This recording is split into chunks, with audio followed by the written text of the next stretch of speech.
সব ক্ষেত্রে যদি ন্যায় বিচারটা প্রতিষ্ঠিত করা যায়, দুর্নীতি, লুটপাট, চাঁদাবাজি, খুন, রাহাজানি, হত্যা, ধর্ষণ, লুণ্ঠন, গুম সব কিছু নির্মূল হবে।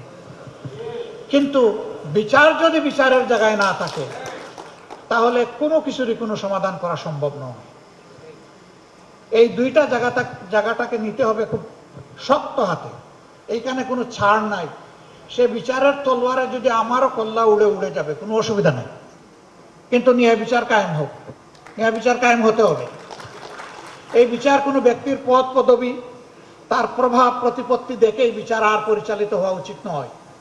এর কবর রচনা হয়ে সত্যিকার অর্থে justice for all and equal, সবার জন্য বিচার, সুবিচার এবং সকলের জন্য সমান বিচার, এটাই নিশ্চিত করতে হবে। এখানে কোনো ইম্পিউনিটি বলে কোনো কথা নাই, ইমিউনিটি বলেও কোনো কথা নেই। এখানে জাস্টিসকে জাস্টিসের জায়গায় নিয়ে যেতে হবে। আমরা বিশ্বাস করি রাষ্ট্রের এই দুইটা বিষয়ে যদি আমরা গুরুত্ব দিয়ে এখান থেকে শুরু করতে পারি, বাকি সকল বিষয় আমাদের অর্জন করা সম্ভব ইনশাআল্লাহ।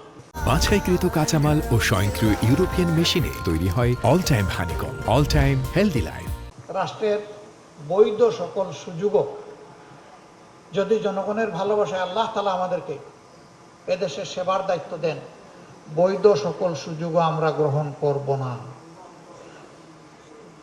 যা না করলেই নয়, শুধু এইটাই আমরা গ্রহণ করব। আমরা চেষ্টা করব ওগুলা গ্রহণ না করেও পারি কিনা। আমরা রাজনীতিকে পেশা হিসাবে গ্রহণ করি নাই, এই রাজনীতিকে আমরা কর্তব্য হিসাবে গ্রহণ করেছি।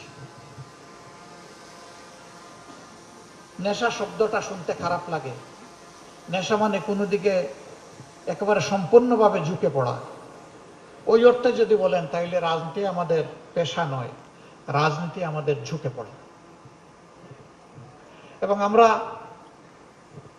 দুনিয়ায় রাজনীতি করি না কোনো পদ পদবীর জন্য, সম্পদকে ফুলিয়ে ফাঁপিয়ে বড় করার জন্য। আমাদের রাজনীতি সার্থক হবে যদি জনগণের চোখের পানি থেমে গিয়ে ঠোঁটের কোনায় সামান্য একটু হাসি ফুটে ওঠে।